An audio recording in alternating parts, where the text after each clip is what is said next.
बोली है उनकी, वो अपने आप, क्योंकि वो जो युगल विलास है वो परम पावन है, उसमें काम का स्पर्श नहीं है। ऐसे अमल गुंजता, अमल जो है वो गुंजा जिनमें हो रहा है, ऐसे नभ से पुंजता शतपदा।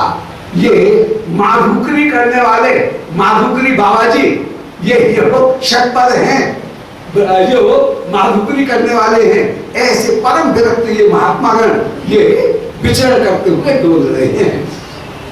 ये शतपदा, ये भ्रमरगण निरंतर निरंतर ये विचरण कर रहे हैं। और अमल गुंजता, श्री प्रियालाल के अमल विलास का, जिसमें काम का स्वार्थ का स्पर्श मात्र भी नहीं है, तत्सुख भाव ही जिनमें विराजमान, प्यारी के सुख में ही सुख, ऐसा भाव जिनमें विराजमान है, ऐसे शतपदा ये भ्रमर जहां पर आकाश में गूंज रहे हैं। तो भ्रमंती अमल गुंजता नभसी, नभसी माने आकाश में, अमल गुंजता माने निर्दोष गुंजन करते हुए, पुंजता माने समूह बांध करके ये रसिक जन समाज गायन करते हुए, युगल सुहाग का गायन करते हुए विचरण कर रहे हैं।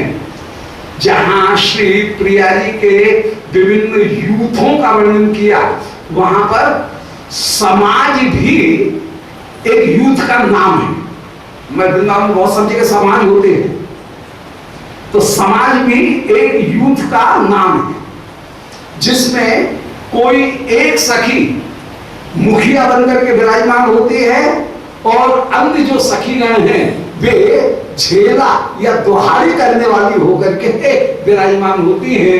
एक मुख्य रूप से गाती है, फिर उसको ही अन्य जो सखीगण हैं वे दोहराती हुई गायन करती हुई विराजमान। और समाज की पुरानी जो परंपरा है कि जब श्री प्रियालाल की रूप लीला माधुर्य का गायन किया जाएगा, उस समय वही गोपी भाव, जो मंजरी भाव है, उसको धारण करके ही वो गायन किया जाएगा। अतः समाज गायन करने वाले जो मुखिया और जितने भी गायक हैं, वे भी अपने दुपट्टा को ओढ़ करके माथे से ओढ़ करके बैठते हैं, कंधे के ऊपर कुछ उत्तरी जरूर रखेंगे, तो भाव जो है वो भाव में कहीं वही कि हम श्री किशोर जी की दासी हैं, किशोर जी की प्रिया हैं, ऐसे उत्तरी में रख करके या माथे से ढाक करके। मुखिया जी को देखा जब भी समाज गायन करते हैं वो माथे से ढाक करके गायन करते हुए विराजमान। श्री कहीं चले जाए तटीय स्थान, वहां सब जगह वो दुपट्टा जो है उसको ओढ़ करके फिर श्री प्रियालाल की गायक मधुर माधुरी का गायन करेंगे। कंधे के ऊपर जरूर कोई वस्त्र उत्तरी रखेंगे, भाव वही है। तो जहां पर शतपद अपूर्व से गायन करते हुए विराजमान है, तो समाज भी एक पद्धति है, तो समाज गायन करते हुए वे विचरण हो रहे हैं। इति ईक्षण विलक्षण, इस प्रकार देखने में विलक्षण होकर के क्षणद, क्षणभृत, क्षण माने आनंद, क्षण शब्द के दो अर्थ, एक क्षण का अर्थ है क्षण मिनट, और दूसरे क्षण का अर्थ है आनंद। तो यहां पर परम आनंद को प्राप्त करते हुए वे रसिक जन विराजमान हो रहे हैं। पिता प्रकट भाव प्रचय चातक श्रेणो माल परिषद शुकावले समूह हारीत कई सहैव युगपत पृथक स्वर तया लपंतो ममो श्रवो विविधत्यमयी सरसमर्थ शक्तम ग्रहण। श्री श्याम सुंदर कह रहे हैं कि हे प्रिय देखो, पिक प्रकार, पिक माने कोयल, कोयलों का समूह है। तित्त भाव प्रचय, तित्त माने टिटरी, टिटरी, वो उनका जीवन, वो जीवन, जीवन जो है वो भी झंकार करते हुए विराजमान है। तो तित्त भाव प्रचय, तित्त का प्रचय माने समूह। चातक श्रेणी, चातकों की श्रेणी, मराल परिषद, हंसों का समूह, और शुकावली, शुकावली का भी अपूर्व समूह, तोतों का समूह, और हारित कई, हारित जो पक्षी हैं उन हारित पक्षियों का भी यहां पर अपूर्व समूह विराजमान है। सहैव युगपत पृथक, स्वरतया लपंता। कभी ये मिलकर के साहिब माने मिलकर के गायन करते हैं, कभी युगपत एक साथ मिलकर के, कभी पृथक स्वरतया अलग अलग स्वर इनको प्रकट करते हुए लपंतो मम, जो आलाप करते हुए विराजमान हैं। इनका श्रवो में विस्तत्यमि, इनका जो श्रव माने स्वर है, वह स्वर भी आज विधसति सरसम अर्थ शतकम ग्रहण, ये मेरे हृदय में एक काल में जितने भी ऋतु हैं, उन ऋतुओं के समागम को कहीं प्रकट करता हुआ विराजमान हो रहा है। जैसे बसंत काल में कोयल, ग्रीष्म काल में झींगुर, वर्षा में चातक, तो ये पक्षी अलग अलग ऋतुओं में बोलते हैं, परंतु वृंदावन में ये सब के सब एक साथ बोल रहे हैं। अब पिकअप प्रकार जहां पर कोयल के समान ये मधुर कंठ वाली सखीगण अपूर्व रूप से गायन कर रही हैं। पिक जो है उनमें आनंद की अधिकता, मद की अधिकता वो प्रकट होती है पिक में, कोयल में। कोयल के स्वर में मधमत्तता और आनंद की अधिकता ये कोयल के स्वर में प्रकट होती है। ए हो अपूर्व रूप से यो यो यो ऐसा कहकर के कोयल अपूर्व रूप से बोल रही है। फिर टिट्टिव जो है उनको एक रस की एक छवि, उसमें ही जहां अपूर्व आनंद और उसका ही गायन करते हुए विराजमान, आम्रेडन पूर्वक जो गायन बार बार दोहरा करके जो गायन है वह टिट्टिव का विशेष रूप से गायन है। टिट्टिव जो है जो झिंगुर, वो एक सी जो स्वर है वो उसकी गति लगा करके गायन करते हुए विराजमान। तो कोयल प्रतीक है आनंद की अतिशयता में उल्लास का। टिट्टिव जो है वो किसी एक मूर्ति की शोभा का दर्शन करना, जहां पर कोई छवि मूर्छित होकर के विराजमान हो जाए उसका नाम है मूर्ति। एक विशेष छवि जिस रूप में मूर्छित होकर के दिखे उसका नाम है मूर्ति। तो एक मूर्ति का दर्शन करके बस उसी की एक ही बात को आम्रेडन पूर्वक गायन करना, ये बहुत विचित्रता की बात है। आम्रेडन पूर्वक गायन करना ये प्रसंग नहीं है, परंतु भारतीय संगीत में और पाश्चात्य संगीत में कहीं अंतर यही है कि भारतीय संगीत में किसी एक स्वर का ही कई प्रकार से परिवर्तन करके आवर्त पूर्वक पुनरुक्ति पूर्वक गायन ये भारतीय संगीत की विशेषता है। जबकि विदेशी संगीत में विशेष रूप से स्वर का कहीं तीव्र और अद्भुत प्रयोग उनकी विशेषता है। उसमें उसी स्वर का बार बार स्थायी रूप में आस्वादन नहीं है, स्वर की सिद्धि नहीं है, स्वर का आस्वादन नहीं है, बल्कि नए ताल, नई गति उनको प्रकट करते हुए नए स्वर को हर बार नित्य नूतनता और विचित्रता को प्राप्त करना, गति को प्राप्त करना, ये उसकी विशेषता है। परंतु रस की गहराई में डूब करके एक रस को अपनाना ये भारतीय संगीत की बहुत विशेषता है। और भारतीय संगीत में इसीलिए भारतीय संगीत विशेष रूप से आवृत्ति परक बहुत ज्यादा है। उसमें एक पंक्ति है, एक ध्रुव है और उसका ही 2 घंटे तक गायन करेंगे, एक लाइन का, उसको घुमा घुमा करके।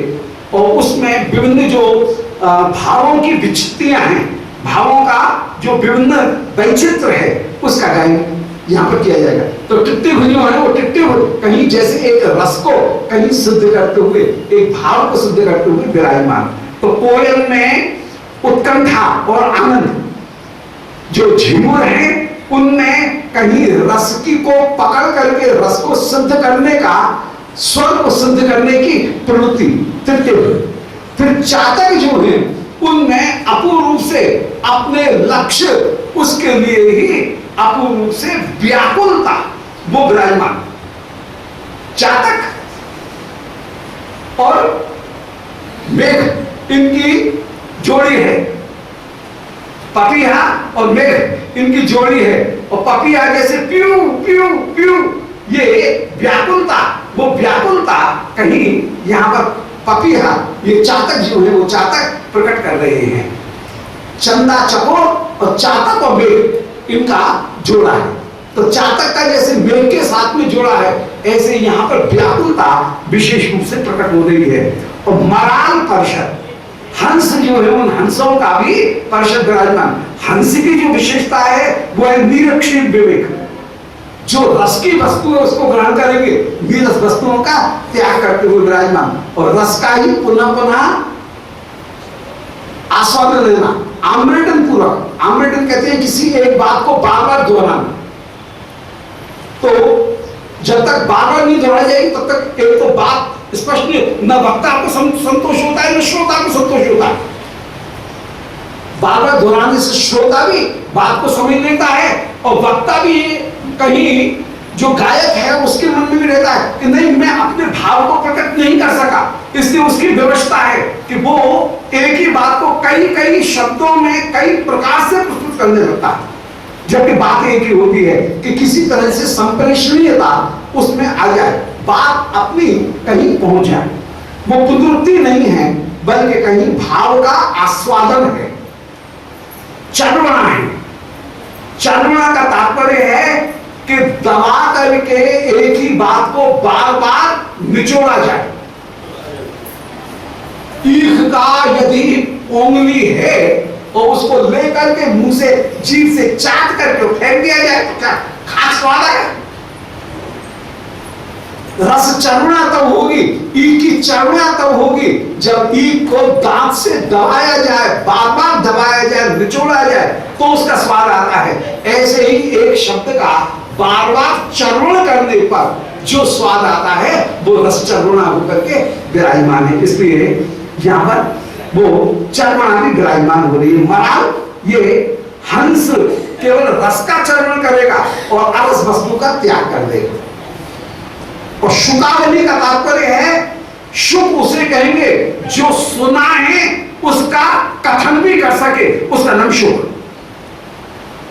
केवल सुन ले तो वो मीन चातक तो हुआ पर शुक नहीं हुआ। सर्वोत्तम जो श्रोता है वो कौन है? वो शुक, जो सुन करके आए, कोई बताए कि आज क्या कथा हुई, उसको योगी तो कह सके, उसका नाम है शुक। शोभनम कथयति इति शुका। इसलिए शुक भी यहाँ पर विराजमान है, और जो लीला का दर्शन कर रहे हैं उसका वर्णन करते हुए भी विराजमान है।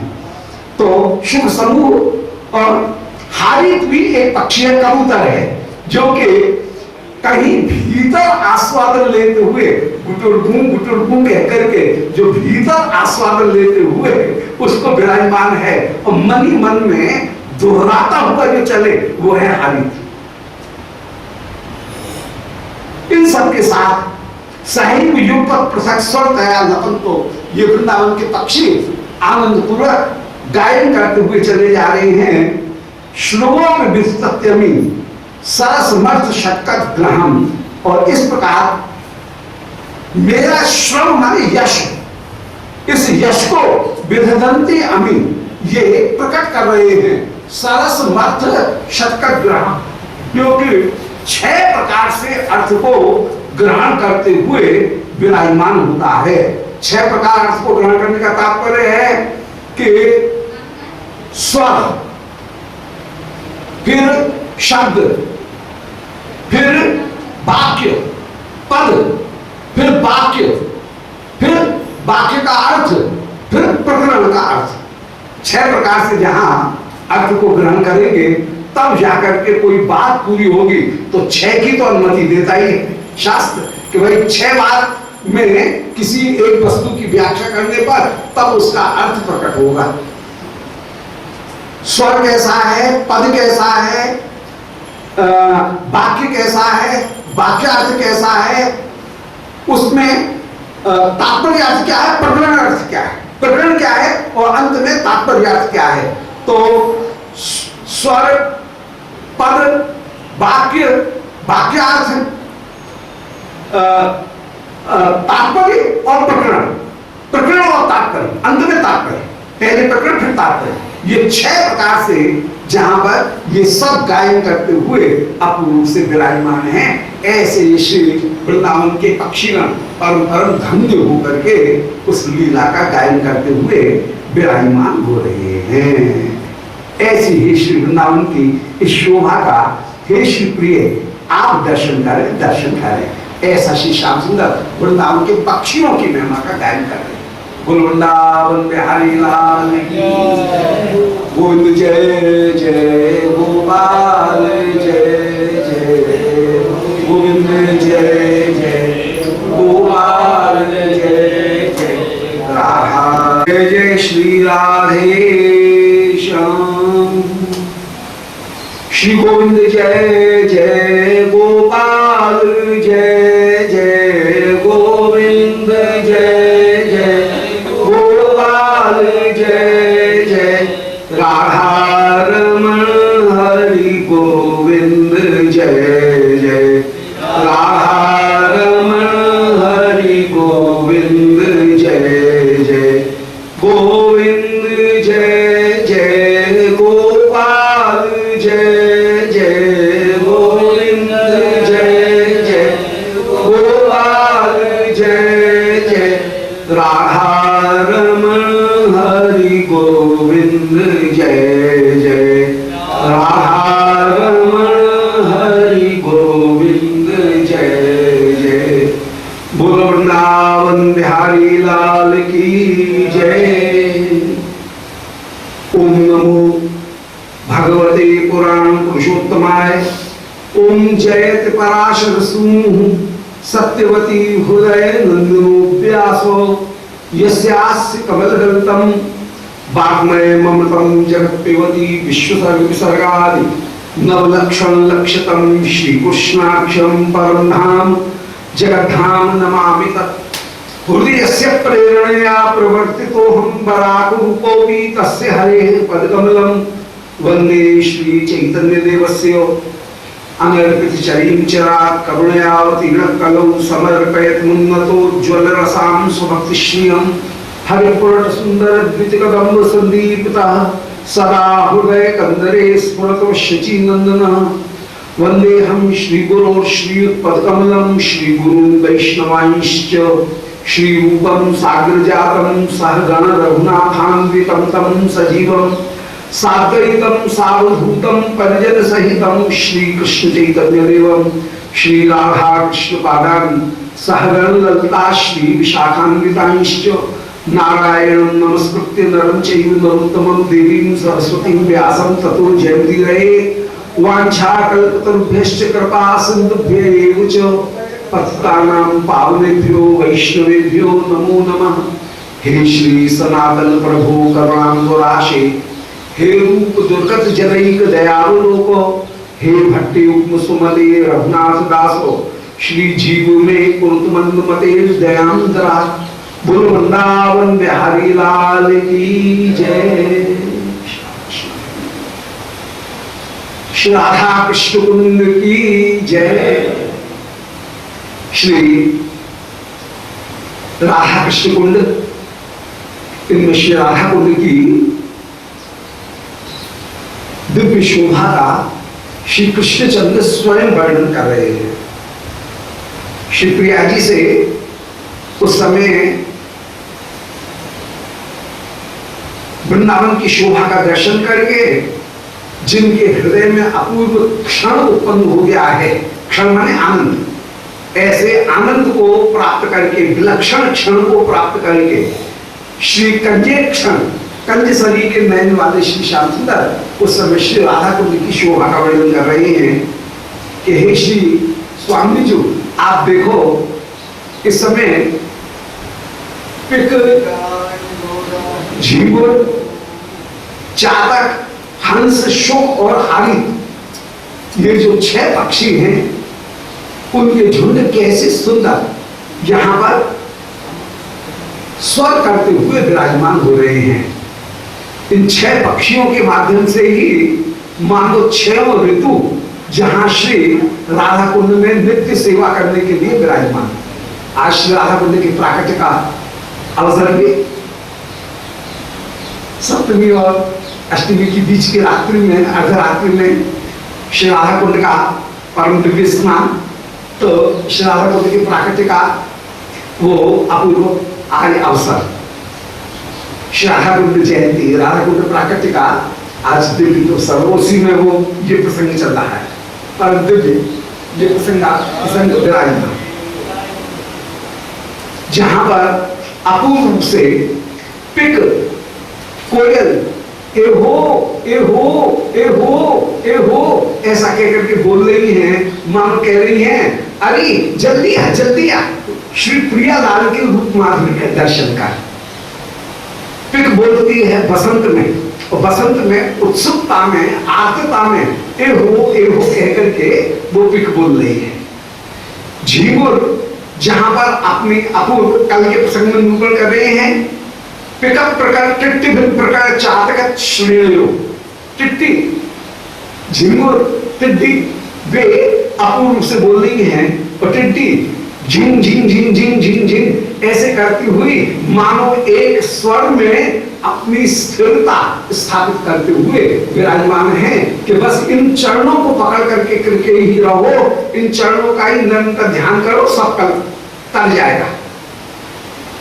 जो टिड्डे हैं वे ग्रीष्म ऋतु के जीव हैं विशेष रूप से, तो ग्रीष्म ऋतु भी विराजमान। फिर चातक जो है वो जहां पर वर्षा ऋतु में विशेष रूप से चातक आते हैं, और चातक पीयू पीयू पीयू पीयू ऐसा कहते हुए जो बोल रहे हैं, मानो पीयू की पपीहा पपीहा पिया पिया की ही रट लगाते हुए विराजमान है, मानो इस रस का अरे पान कर पान कर पान कर, पीयू पीयू कहकर के इसी रस का पान करो, इसी रस का पान करो, ऐसा कहकर के वो पपीहा अपूर्व रूप से बोल रहे हैं। हंस वे अपूर्व रूप से छन छन छन छन ऐसी जो ध्वनि है हंस की वो हो रही है। हंस विशेष रूप में शरद में, वर्षा ऋतु में हंस छप गए, शरद ऋतु में हंस प्रकट हो जाते हैं। तो हंस शरद ऋतु का पक्षी है, और वो छन छन करते हुए मानो अपनी ये बात कर रहे हैं कि अरे जो वस्तु नित्य होकर के विराजमान उसको ग्रहण कर, बाकी को छान करके फेंक दे। तो छन छन छम छम करते हुए जो चल रहे हैं वो छन छन कहते हुए मानो हंस ये प्रकट कर रहे हैं कि यहाँ पर अन्य वस्तुओं को तो हटा, जो उपास्य हैं श्री प्रियालाल उनकी माधुरी का ही सेवन करते हुए विराजमान। तो हंस यहाँ पर अपूर्व रूप से विराजमान है, और शुक जहां शोभन कथन करते हुए विराजमान, वे शुक शिशिर ऋतु के विशेष रूप से पक्षी, और वे जयती जयती जयती ऐसा कहते हुए मानो श्री युगल सरकार की ही जय जयकार कर रहे हैं। और हारित जो पक्षी हैं वे कह रहे हैं केवा केवा केवा, अर्थात इन युगल सरकार को छोड़ करके, इन ब्रजवासियों के और इन सखियों के आश्रय को छोड़ करके और कौन का आश्रय ग्रहण करोगे, कौन का आश्रय ग्रहण करोगे। तो बसंत ऋतु के पक्षी पिक एहो बोल करके अपनी आर्तता और अपने उल्लास को प्रकट कर रहे हैं।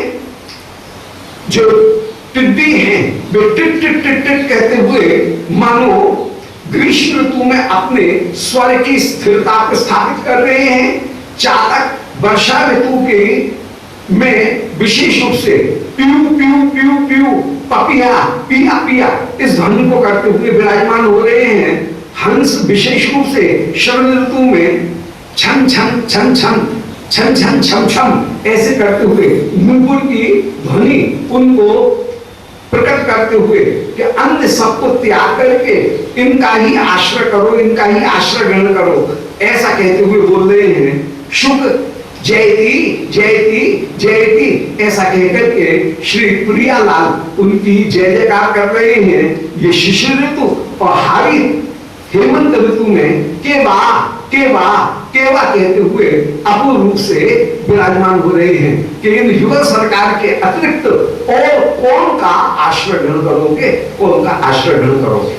तो पिकअप प्रकट प्रकार टिट्ट भव प्रकार प्रचय, पिक का प्रकार मान समूह, टिट्ट भव प्रचय टिड्डी या झींगुर,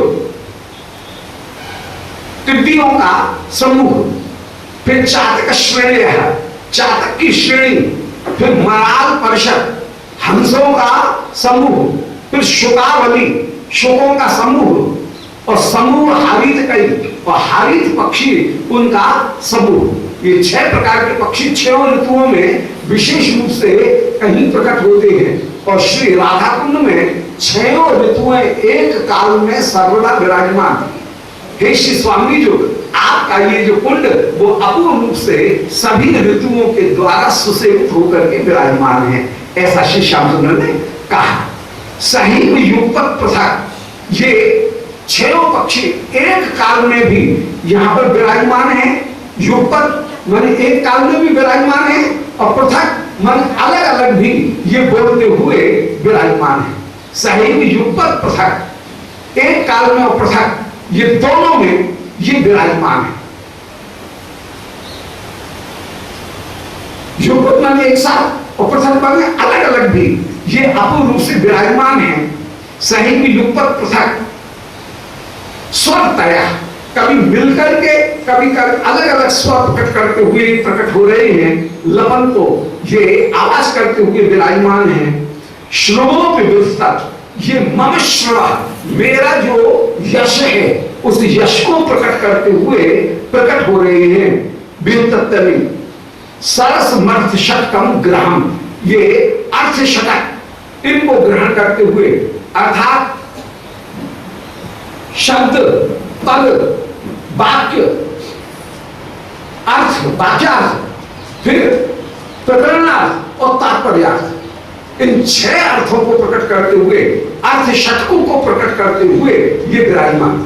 सबसे पहले शब्द आता है, फिर शब्द के बाद में पद आते हैं, पद के बाद में वाक्य आता है, वाक्य के बाद में वाक्यार्थ आएगा, वाक्यार्थ के बाद में प्रकरणार्थ आएगा और प्रकरणार्थ के बाद में फिर तात्पर्यार्थ आएगा। 6 प्रकार से जब एक वस्तु का विचार किया जाएगा, आम्रगन किया जाएगा, तब जाकर के अर्थ प्रकट होगा।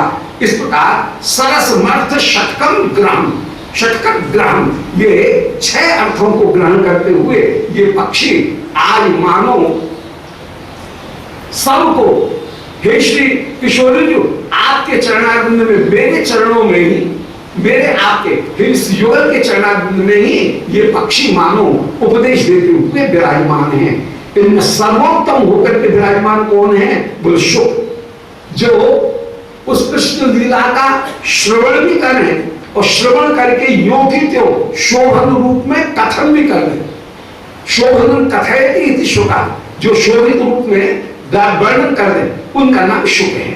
तो मम श्रव, ऐसा मेरा अपूर्व, मेरा और आपका मम कहकर के हम युगल का जो श्रव माने यश है वो अपूर्व रूप से विराजमान। वृंदावन की शोभा का ही वर्णन कर रही है कि जैसे पक्षी अपूर्व रूप से पुकार रहे हैं, इसी प्रकार यहाँ पर सारे पुष्प एक काल में श्री राधा कुंड में, राधा कुंड के चारों ओर का जो उपवन, उस उपवन में सभी पुष्प एक काल में विराजमान है। प्रफुल्ल नव मालिका, खिली हुई नव मालिका जहां पर शोभा हो रही विराजमान है। प्रफुल्ल नव मालिका, खिली हुई जो नव मालिका है, वो नव मालिका की अपनी शोभा हो रही है। नव मालिका प्रवृत्ति ये अपनी शोभा को प्रकट कर रहे हैं। प्रफुल्ल नव मालिका, प्रवर कुंद बल्ली, सुंदर कुंद की लता जहां पर सुशोभित हो रही है, कुंद पुष्प वो भी जहां पर विराजमान हो रही है।